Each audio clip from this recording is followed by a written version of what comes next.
누굴까요? 이 시를 누가 썼을까요?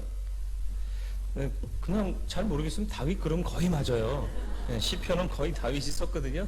오전에도 우리 다윗이 쓴 시편 22편을 나눴습니다. 괴로움 많이 당한 사람이에요. 그러니까 자세히 설명은 못했지만 누가 나를 말로만 괴롭혀도요. 밤에 잠이 잘 안 오잖아요. 그리고 뭘 먹어도 뭘 먹었는지도 모르겠고 내가 뭘 해도 뭘 했는지도 모르겠고 스트레스가 크면 그렇거든요. 근데 다윗은요 그게 하루 이틀이 아니에요. 수년간을 집요하게 쫓아다니고요. 또 왕한테 충성한답시고 옆에 있는 사람 가만히 있으면 중간이라도 갈 텐데 제보하기도 하고 나를 어떻게 넘겨주려고 하고 이런 사람들이 많은데 그래서 괴로움을 많이 당한 사람이에요. 그래서 시련과 치욕을 겪었죠. 하다못해 적국에 들어가서 살려고 도망가다 보니까 적국에 이런 거예요. 사람들이 잡아다 왕 앞에 세워놨네. 살기 위해서 어떻게 해요? 미친 척하고 수염에 침 흘리면서 그러고 나서 살아나긴 했지만 돌아보면 무슨 마음이 들었을까요? 야, 난 참 하나님이 지혜를 주셔서 그때 미친 척 잘했다 이런 마음 들었을까요? 야, 내가 살려고 이렇게 미친 척까지 하고 그것도 나를 죽이려는 사람을 피해서 적의 나라에까지 오게 되었느냐 이런 것들에 대한 한탄이 있지 않았을까요? 그래서 그의 삶은 한탄과 애곡이 사실은 있어요. 그러나 그것이 그를 주장하지는 못합니다. 인생은요 연약해요. 그래서 한탄할 수 있어요. 애곡할 수 있어요. 낙심할 수도 있어요. 그러나 그게 그 사람을 주장하지 못하게 하는 것이 믿음인 거예요. 다윗의 믿음은 그것을 극복하는 데 있었다라는 것이죠. 그래서 모든 일에서 이길 수 있었던 다윗의 비결이 뭐였느냐? 그걸 오늘 말씀을 통해 찾아보려고 하는 거예요. 먼저는 응답을 확신하며 감사 찬양을 드린 것이 다윗이 잘한 일입니다. 30절 말씀부터 보시죠. 내가 노래로 하나님의 이름을 찬송하며 감사함으로 하나님을 위대하시다 하리니. 지금 상황에서는 찬송도 안 나올 것 같고 정말 하나님께 기도도 안 나올 것 같지만 하겠다는 거예요. 의지를 갖는 거예요. 내가 하나님 아니면 살 방법이 없잖아요. 그러니까 하나님만 붙들겠다 이렇게 다짐하고 있는 거고요. 또 이어지는 말씀 보세요. 이것이 찬송하고 감사하는 믿음의 삶이 소 곧 뿔과 굽이 있는 황소를 드림보다 여호와를 더욱 기쁘시게 함이 될 것이라. 황소가 뭐를 상징해요? 소 중에서 제일 멋지고 막 각 잡히고 겉으로 봐도 멋있고, 그죠? 하나님이 기뻐하시는 재물이 뭐예요? 흠없고 완전한 것. 근데 황소를 드리면 이보다 더 큰 재물은 없을 거 아니에요. 그런데 그걸 드림보다 뭐 하는 게 더 낫다? 찬송하는 거예요. 기도하는 거예요. 하나님을 바라고 기대하면서 찬송하고 감사하는 것이 이 황소를 드림보다 하나님을 더욱 기쁘시게 할 수 있다라고 확신하는 거예요. 그죠? 선물은 왜 줘요? 선물의 의미가 변질되면요, 이거 얼마짜리야? 이렇게 봐요. 그런데 선물의 진정한 값어치는 이 사람이 날 생각하고 있구나, 나를 위해서 이걸 했구나 하는 마음인 거잖아요. 제가 뭐 가족 얘기를 자주 해서 죄송합니다만 큰애가 만들어줬던 지갑 간증했잖아요. 유치원에서 지갑이라고 만들어 갖고 왔어요. 종이로 스카치 테이프 넓은 걸로 막 이렇게 겹쳐가지고 만들어 왔는데 돈을 넣는 구멍이 없어요. 애한테 물어봤어요. 아니 지갑인데 왜 이렇게 만들었냐 그랬더니 돈이 안 빠져나오게 하기 위해서 만들었다. 야, 기발하지 않아요? 멋지잖아요. 아빠 돈 잊어버리지 말라고 돈이 나올 구멍을 안 만든 거예요. 그러니까 넣지도 못하긴 했지만 그래도 참 어린아이인데도 기특하잖아요. 그래서 제가 그걸 거의 모신다고 모셨는데 이 기억에 한계가 있어서 이사를 몇 번 하다 보니까 어디로 사라져 버렸어요. 그래서 참 그 갑으로 남길만 하고 이렇게 설교할 때 이게 지갑이라고 이렇게 보여주면 실물 교시도 되고 그럴 텐데 무슨 얘기를 하려는지 아시겠어요? 아이가 그냥 A4지에다가 스카치 테이프 덕지덕지 붙여서 만들어 왔는데도 마음이 담겨 있는 선물이니까 아빠가 감동한 거예요. 그래서 안 버리려고 탁 모시고 너무 잘 모셔서 어디다 뒀는지를 모르는 거야. 비상금도 그렇잖아요. 아내의 손길이 닿지 않는 그 안전한 곳을 찾다 보니까 나도 나중에는 못 찾는 거예요. 그러다 보면 애들이 찾기도 하고 그 찾지 못하게 하는 아내가 찾기도 하고, 그렇지 않습니까? 네. 하나님이 기뻐하시는 건 뭐냐? 마음이 담긴 거예요. 그래서 찬양할 때는 어떻게 해야 돼요? 마음을 담아서 해야 되는 거예요. 기교 부리는 것보다 더 중요한 게 먼저 마음을 담는 거예요. 그리고 기술을, 공교한 기술로 하나님께 찬양을 올릴 수 있으면 최상의 찬양이 되는 거죠. 그러니까 찬양할 때 가장 감동적인 찬양은 마음을 담아서 하는 찬양이에요. 우리 앞에 우리 김태희 집사님 오셔서 찬양했지만 하나님의 은혜를 부를 때 감동이지 않았나요? 참 이 사람이 아직 닳고 닳지 않았다라는 게 그게 느껴지더라고요. 그리고 밥 먹으면서 대화하는데도 이 사람이 좀 말을 거르지는 않더라고. 그런데 참 순수해요. 그래서 다음에 또 만나자고 얘기를 했는데 부르시면 언제든지 오겠다고 또 그러더라고요. 그래서 참 좋은 사람이다. 또 찬양을 정말 가슴으로 하는 사람이구나 하는 것을 느꼈습니다.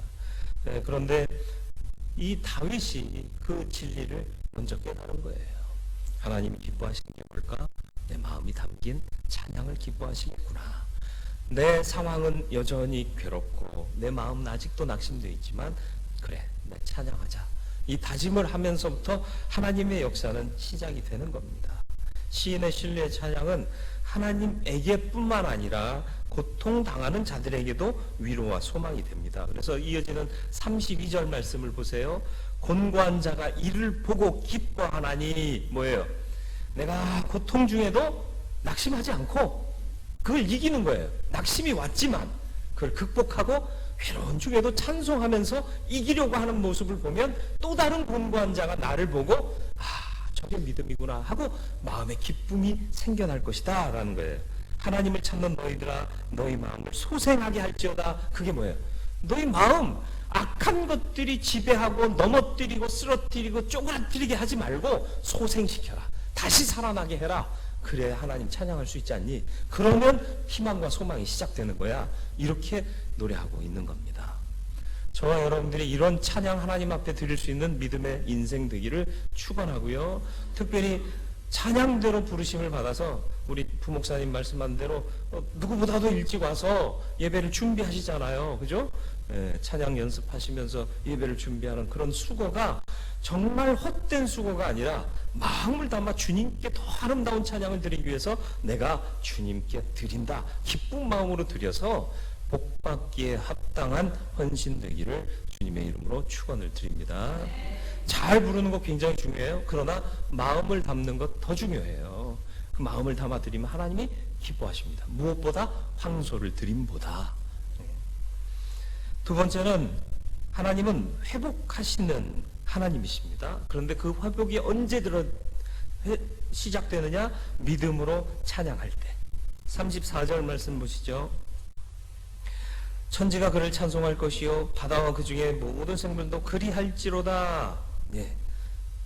하나님을 찬양하면은요, 낮고 높고 또 크고 작고 이런 모든 가치가 무의미해요. 다 하는 거예요. 다. 그러니까 바다와 그 중에 모든 생물도 찬송할 거단 말이에요. 예. 하나님의 영광을 나타내는 일에는 그 모든 만물들이 함께 찬송하는데 여기 안에 담겨져 있는 깊은 뜻은 뭘까요? 하물며 만물의 영장, 창조의 주인공으로 만드신 인간이 찬양 안 하면 되겠냐? 이 얘기를 하고 있는 겁니다. 하나님이 시온을 구원하시고 유다 성읍들을 건설하시리니 무리가 거기에 살며 소유를 삼으리로다. 시온이 언제 뺏겼어요? 예? 유다 성읍들이 무너졌습니까? 이게 보이는 거예요. 찬송하니까 다윗에게 미래가 보이는 거예요. 찬송 가운데 거하시는 하나님께서 찬송하는 자에게 나타나셔서 크고 비밀한 일을 보여주신 겁니다. 그러니까 미래가 보여요.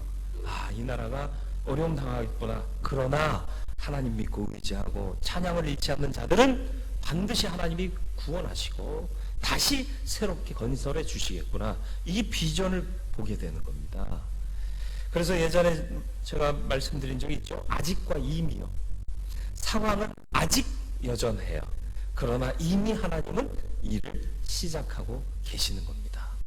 아직 역사가 도래하지 않았어요. 그런데 찬송하는 다윗은 이미 그 하나님의 역사를 보고 있는 거지 않습니까? 고통 가운데 있을 때도 마찬가지예요. 고통의 상황은 아직 변하지 않는 것 같아요. 그러나 내가 마음을 정하고 마음을 담아서 하나님을 찬양하기 시작하면 하나님은 이미 그 시점부터 일하기 시작하는 거예요. 구원의 역사는 더 말할 것도 없어요. 이미가 아니라 아주 오래전부터 시작되는 거고요. 하나님은 닥쳐서 하지 않으십니다. 우리는 닥쳐서 하잖아요. 아니면 뒤늦게 하잖아요. 근데 하나님은 절대로 닥쳐서 하거나 뒤늦게 하지 않으세요. 항상 앞서가십니다.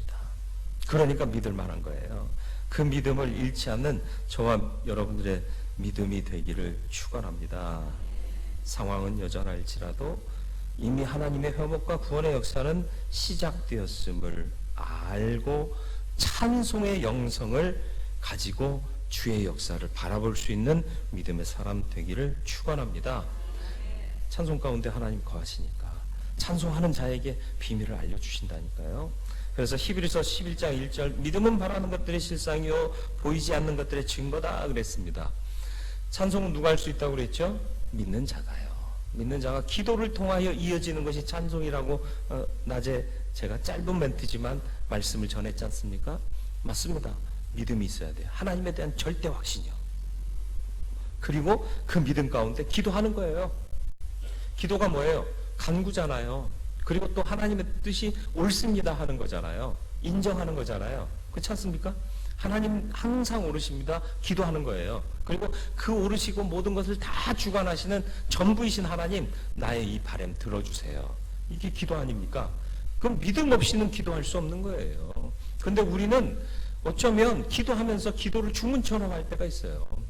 해주면 좋고 안 해주면 말고요. 이러고 기도하고 있다는 거예요. 하나님이 모든 것 되신 것을 확신하며 기도할 수 있는 우리가 되길 바라요.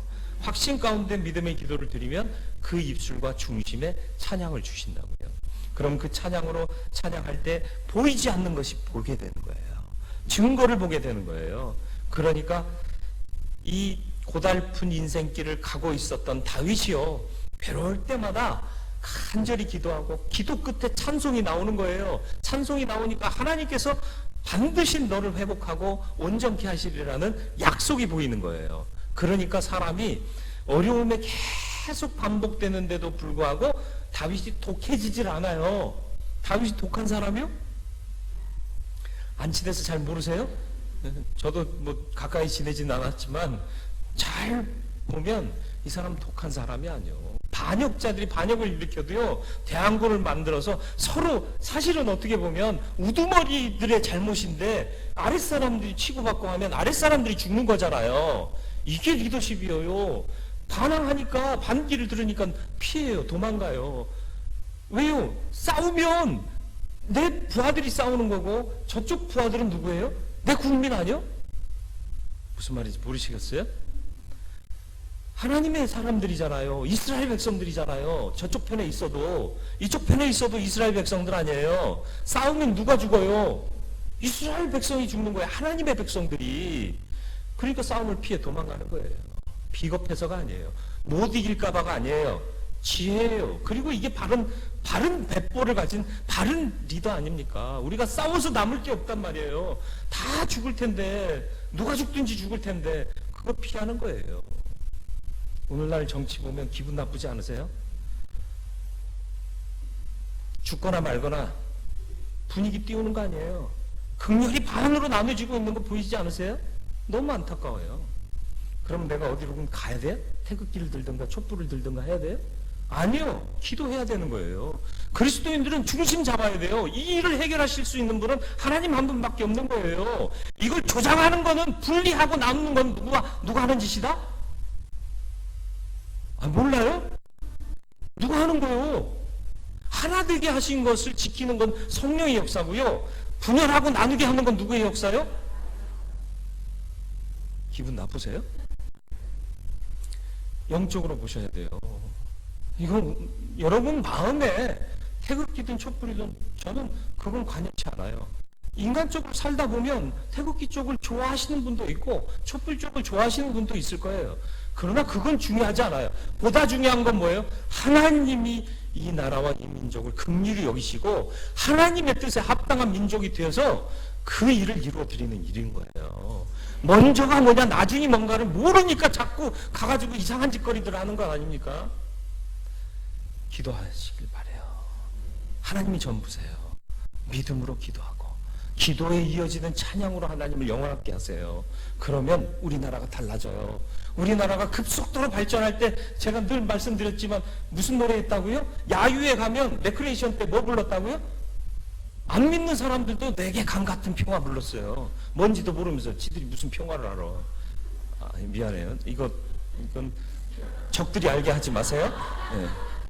이 사실을 적들에게 알리지 마세요. 자기들이 무슨 평화를 알아요. 예수를 믿어야 평화가 넘치는데. 근데도 따라하다 보니까 따라하다가 예수 믿고요. 그러니까 교회가 갑자기 부흥하고 놀라운 믿는 자의 수가 날마다 더해지는 역사가 있었잖아요. 부를 만한 노래가 세상을 향해 흘러갔다는 거예요. 근데 오늘 이 시대에 우리의 노래가 세상에서 불려지고 있느냐? 이건 심각하지 않습니까? 왜? 우리 스스로도 찬송을 잃어버린 거예요. 우리 스스로도 찬송을 잃어버리지 않았습니까? 찬송을 회복하시길 바래요. 그러려면 하나님에 대한 절대 확신, 그리고 끊임없는 기도, 그리고 기도에 이어지는 찬송. 그러면 그 찬송 가운데 하나님 거하셔서 하나님이 그 거하시는 그 사람과 그 나라와 그 민족을 긍휼히 여시고 회복하시고 온전케 하시고 아직 이루어지지는 않고 있지만 이미 역사하시는 하나님의 섭리 때문에 보호받는 개인, 나라, 민족 될 줄로 믿습니다. 찬송이 별것 아닌 거 아니죠? 그냥 노래가 아닌 거 아니죠? 이제 하셨으면 찬송에 모든 것을 담아 드리실 수 있기를 바랍니다. 아이고 늦었네. 연습한 나는 음악성이 좋으니까 요거 이래서 찬양하지 마시고요. 오늘 찬송 부를 때 이 가사를 내가 정확히 전달하고 이 아름다운 곡조의 이 가사를 담아서 하나님이 받으실 만한 찬양 드리고, 다음으로는 듣는 예배자들이 야 저거다 하면서 감동할 수 있는 찬양 드리자. 오늘 그래서 찬양 드린 거잖아요. 오늘 찬양이 다른 거잖아요. 거짓말하지 말고 그렇게 찬양하는 참 찬양의 찬양대가 되시길 바라요. 다른 어떤 교회는 찬양대에 뭐 테크닉을 자랑할지 모르겠어요. 그러나 저는 중심을 받으실 하나님 앞에 바른 찬송하는 찬양대가 되기를 축원합니다. 찬양대뿐만 아니라 우리 모든 성도들이 하나님 받으시고 기뻐하실 찬송할 수 있는 확신의 사람, 기도의 사람, 찬송의 사람 되기를 주님의 이름으로 축원을 드립니다. 그래서 어떤 교회는요, 찬양대원들 오디션 본대요. 음감 테스트하지 않고요, 신앙 고백이 있는가. 그래서 신앙 연조가 깊은 사람들부터 찬양대 세운대요. 근데 어떤 교회는요, 초신자들부터 세운대. 신앙 연조가 깊고 믿음이 굳건한 사람은 주일학교 반사도, 아니 반사는 너무 옛날 말이다. 주일학교 교사도 해야 되고 봉사도 해야 되는데 다 찬양대에 앉아갖고 시간 보내고 있다고. 이게 말이 될 소리예요? 찬양은 우리가 천국 가서도 계속 해야 되는 거예요. 예배에서 찬양이 빠지면 안 되는 거예요. 성전을 짓고 조직할 때 찬양대가 얼마나 중요했는지 아시죠? 누가 하면 있어? 찬양대 아닌 사람이 했으면 할렐루야. 맞아요. 하나님은 찬양을 기뻐 받으세요. 근데 찬양이 어디로부터 오는지 모르는 사람들은 찬양의 가치를 몰라요. 그러니까 찬양대는 남는 사람들이 서 이렇게 얘기하는 거고요. 진짜 찬양의 가치를 아는 사람들은 당신이 귀한 사람입니다. 여러분들이 귀한 사람인 걸 인정하고 찬양하세요. 내가 중심으로 고백하지 않으면 하나님이 받으시겠느냐는 거예요.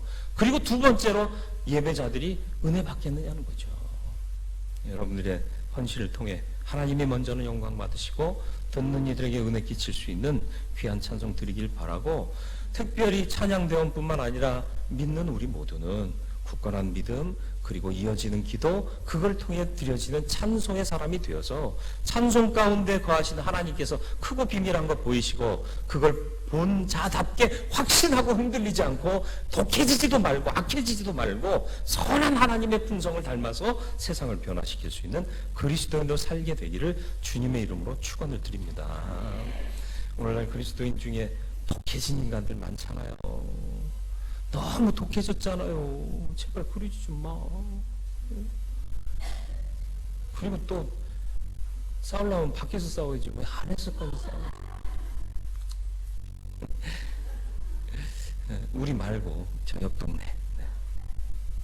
아름다운 찬양 주께 드리는 자는 그렇습니다. 응답하실 하나님을 찬양해요. 하나님 반드시 응답하십니다. 네. 그리고 그 어떤 형태의 예배보다 진정한 찬양을 하나님께서는 기뻐 받으십니다. 그러니까 여러분 찬송할 때요, 그냥 부르지 마세요. 믿음을 담아 부르시고요, 온 힘을 다해 부르시기를 축원합니다. 예, 찬양을 통해 하나님은 응답하십니다. 믿음의 가장 마지막에 있는 게 뭐라고요? 찬양이라니까요. 예, 그걸 통해서 응답하십니다. 낙심한 자가 일어나는 찬양을 해야 돼요. 여기 말하잖아요. 내가 황소를 드림보다 이것이 더 하나님을 기쁘시게 하는 줄 알아 찬송하게 되니까 곤고한 자가 이를 보고 기뻐하겠다. 그런 역사들이 우리의 찬송 가운데 나타나야 되는 거예요. 아니, 저 인간은 뭐가 즐거워서 맨날 흥얼거리고 다닌디야? 아무거나 흥얼거리는 게 아니에요. 찬송하는 거, 찬양하는 거예요. 듣고 봤더니 찬양이네? 야, 넌 무슨 일이 있어서 그렇게 찬양만 하고 다니냐? 야, 하나님이 구원하셨어. 그리고 내가 이렇게 어려운 거 지금 알지? 내 잘 안 되는 거 알지? 근데 하나님께서 역사하실 걸 믿거든. 그러면서 내가 찬양하는 거예요. 그러면 그 사람들이 듣고 어떤 마음 가질까요? 야, 진짜 그리스도인이다. 참 은혜를 받은 사람이다. 욕하지 않을 거예요. 그런데 오늘날 그런 칭찬받는 사람보다 욕먹는 사람이 많으니까 하나님의 교회가 욕을 먹는 거예요. 두 번째로 회복하시는 하나님을 찬양해야 됩니다. 하나님 반드시 찬양하는 자의 삶에 임재하십니다. 그리고 회복의 역사를 시작하십니다. 믿음은 보이지 않는 것들의 증거라는 사실을 잊지 마시고요. 찬양하는 자는 이걸 확신하는 거예요. 아직 여전한 듯 하지만 마음을 정하여 찬양하면 지금부터, 아니 이미 하나님의 역사는 시작되어지는 겁니다. 이 사실을 확신하는 자는 기쁨을 잃지 않아요. 하나님을 바라봐요. 그리고 어떤 상황 속에서도 사람이 독해지질 않아요.